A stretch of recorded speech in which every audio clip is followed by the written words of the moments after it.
जैसा कि आप लोग जानते हैं कि ज़िले में जो है सेक्शन 144 लगा हुआ है, उसी के चलते हमने जो है लास्ट 2 डेज़ में कर्फ्यू भी लगाया था to improve the law and order situation. उसी कड़ी में जो है 14 पैरामिलिट्री फोर्सेस यहाँ स्टेशन हैं आज की डेट में। 12 कंपनियाँ डिप्लॉयड हैं, 2 कंपनियाँ रिजर्व में हैं। साथ ही साथ हमारे हरियाणा पुलिस की भी ऑलमोस्ट 20 कंपनियाँ यहाँ डिप्लॉयड हैं। हमारे पुलिस जो हमारा पुलिस विभाग है उसमें डिस्ट्रिक्ट एसपी के अलावा जो है हमारे 6 और आईपीएस ऑफिसर्स हैं who have been deputed on here on various duties. साथ ही साथ जो है मुख्य सचिव कार्यालय द्वारा और डीजीपी कार्यालय द्वारा जो है इसकी समय समय पे समीक्षा की जा रही है। उसी कड़ी में लॉ एंड ऑर्डर की सिचुएशन को इम्प्रूवमेंट देखते हुए हमने जो है आज निर्णय लिया सुबह कि कर्फ्यू का जो टाइमिंग्स है इसको हम आज रिलैक्स करेंगे, 3 से 5 बजे तक के लिए रिलैक्स करेंगे। And going forward depending on के आज की जो है व्यवस्था कैसी रहती है उसके हिसाब से आज शाम को हम कॉल लेंगे कल और आने वाले समय के लिए।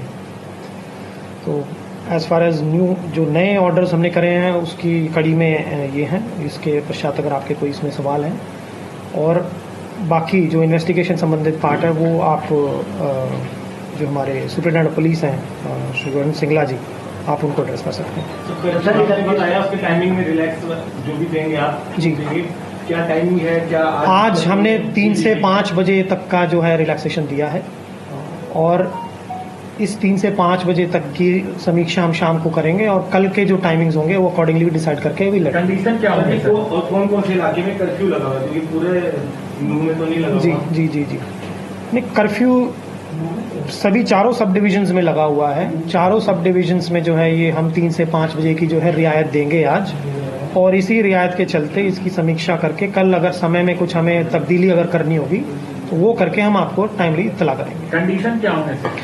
कंडीशंस यही होंगे कि जी जैसे कर्फ्यू में रहता है कि मूवमेंट पे रिस्ट्रिक्शन लगाए जाते हैं, तो अब ये कर्फ्यू जैसे अगर हम लिफ्ट कर रहे हैं तो लोग अपनी एसेंशियल चीज़ों के लिए, कोई दवाई है, कोई आपकी ग्रोसरीज है, उस टाइप का कोई सामान आपने खरीदना है, कोई आपने अनाज खरीदना है, कोई किसी ने दूध चावल खरीदना है, इस प्रकार की जो भी चीज़ें हैं वो जाके और दुकानों से ले सकते हैं।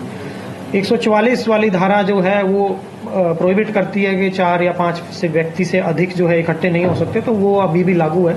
तो वो चीज़ हम इंश्योर करवाएंगे कि लोगों का एकत्रित होना, जो 144 धारा जो उस चीज़ को प्रोहिबिट करती है वो चालू है। सर स्कूल कॉलेज का क्या कब खुलेंगे और इंटरनेट सेवा कब बहाल होगी? तो इंटरनेट सेवा फिलहाल 3 दिन के लिए जो है बंद की गई थी 31 तारीख से, तो कल उसकी भी समीक्षा करके अगर उसको बढ़ाने की ज़रूरत पड़ेगी तो बढ़ाएंगे, और अगर law and order situation improve रही तो उसको भी जो है हम वापस करेंगे। स्कूल कॉलेज खुलने का भी समीक्षा जो है कल या परसों की जाएगी। इस हफ्ते तो बंद ही रहेंगे, प्रॉब्ली फ्राइडे को या सैटरडे को इस पर कॉल ली जाएगी ताकि अगले हफ्ते में इसको सुचारू रूप से खोल सके। सर कर्फ्यू में ढील का जो मुद्दा है, दुकानें खुलनी भी तो जरूरी है, सामान लोग लेंगे कहाँ से, जो पाएंगे? तो इसकी जो हमने मीटिंग सभी कर ली थी, जिसमें हमने मार्केट एसोसिएशन, मंडियों से, जो हमारे दूध के जो बूथ हैं, जो वीटा से हमारी सप्लाई फरीदाबाद से होती है, तो उनको हमने सुबह ही ये दिशा निर्देश दे दिए थे कि प्रॉपर स्टॉकिंग कर ली जाए, प्रॉपर अपने जितने वेंडर्स हैं उनसे संपर्क साध लिया जाए, ताकि जब दुकानें खुलें तो लोगों को जो है समयबद्ध तरीके से सामान मिल जाए। इसी कड़ी में जैसे जैसे आगे और डील मिलती रहेंगी तो सुचारू रूप से चीज़ें और अपनी दिशा पकड़ती रहेंगी। अब तक कितनी गिरफ्तारियां हुई हैं सर? कितनी एफआईआर दर्ज हुई हैं? कितनी टीमें लगी हुई हैं? देखिए, अभी तक कुल 41 एफआईआर दर्ज की गई हैं विभिन्न मामलों में, और मुख्यतः 4 थानों के अंदर ये एफआईआर दर्ज हुई है। एक एफआईआर हमारी सिटी तावड़ू और बिछोर में भी दर्ज हुई है, और कुल अब तक 116 लोगों की प्रेमा विषय जो इन्वेस्टिगेशन हुई थी उसके ऊपर गिरफ्तारियाँ हुई हैं, और आगे हम लगातार हमारी टीमें इसमें हमने गठित की हुई हैं। एसटीएफ भी हमारे साथ हैं, हमारे लोकल सीआईए पुलिस भी हैं, और जो और आईपीएस ऑफिसर्स यहाँ डिप्लॉयड हैं to maintain law and order and for ensuring the apprehension of these criminals involved in these activities। तो उसके लिए लगातार हम प्रयासरत हैं। सभी सोशल मीडिया अकाउंट्स को और जो अभी तक की एप्रीहेंडेड लोग हैं उनकी इंटेरोगेशन डिटेल्ड में की जा रही है। सभी एक्यूज्ड के लिए आज हमने पुलिस रिमांड के लिए अप्लाई किया है। अभी ये प्रोसेस चल रही है। आज शाम तक हमें ये क्लियर हो पाएगा। मैक्सिमम एक्यूज्ड का हमने सभी का पुलिस रिमांड अप्लाई किया है ताकि हम प्रॉपर इन्वेस्टिगेशन कर सकें कि किस प्रकार से ये लोग संगठित हुए थे और किस प्रकार से ये अपराध कारित हुआ था। जो लोग एफआईआर हुई है सर, जितनी एफआईआर हुई है उन एफआईआर में ज्यादातर एक बात ये कॉमन है कि जो जिन पुलिसकर्मियों की ड्यूटी थी, जिन्होंने अपने बयान के आधार पर एफआईआर दर्ज कराई है कि एक ग्रुप आया, 600-700 लोगों का ग्रुप आया, उन्होंने एक तरीके के नारे लगाए। किस किस तरह के वेपन का इस्तेमाल किया गया सामने से? देखिए, अभी ये सब चीज़ें कहना मुश्किल इसलिए है क्योंकि इनकी हमने पहले धरपकड़ की है और रिमांड पीरियड आज हम रिमांड ले रहे हैं। रिमांड के बाद ही हमें पूरी बात क्लियर हो पाएगी जब हम मैक्सिमम एक्यूज्ड का इंटरोगेशन कर पाएंगे कि प्रॉपर क्लियर पिक्चर क्या है। तो अभी इसमें कमेंट करना अर्ली होगा। और वेपन्स जहाँ तक बात है, इसके अंदर इसकी विषय में भी जांच की जा रही है कि ये वेपन अवैध थे, वैध थे। जिस भी तरह के वेपन थे इनको रिकवर भी किया जाएगा। अगर वैध थे तो उनके लाइसेंस रद्द करने की कोशिश शुरू की।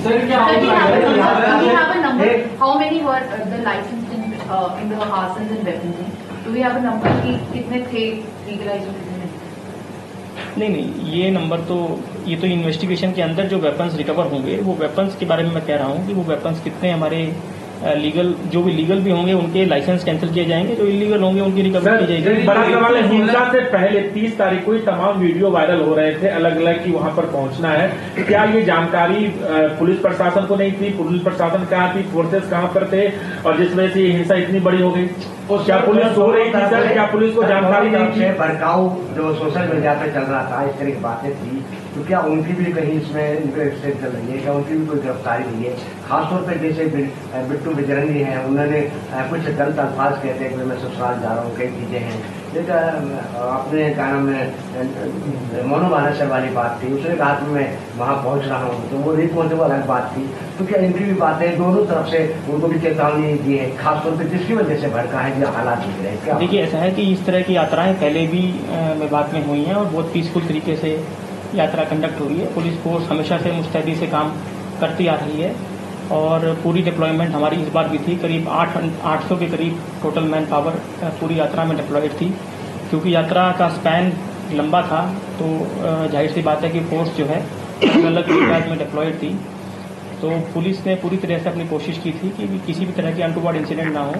इस तरह के पहले भी बहुत सारे इश्यूज हुए हैं जहां पर पुलिस ने इसी प्रकार से मुस्तैदी से काम करते हुए और लॉ एंड ऑर्डर को बचाया है। लेकिन समटाइम्स थिंग्स जो है वो जो जिस तरह का रिएक्शन यहाँ से आया उसमें ये वायलेंस हुई है और यही हमारा इन्वेस्टिगेशन का विषय है कि ये किस प्रकार से हुआ। लगातार वीडियो वायरल हो रहा है, ऑडियो सामने आ रहे हैं जिसमें कह रहा है कि यहाँ मंदिर के पास पहुंचिए, वहां पे लोग इकट्ठा हो रहे हैं, तमाम मैसेज आ रहे हैं सोशल मीडिया में। इस चीज से क्योंकि हम खुद मौके पे थे, हमने देखा हिंसा को शुरू होते हुए और अंत तक हम देखे तो एक्शन होने में काफी डिले हो गया। लोगों का आरोप है कि पुलिस 1 घंटे लेट पहुंची। लोगों का आने का दावा था, सिर्फ 800 लोगों की फोर्स, क्या ये पूरी थी?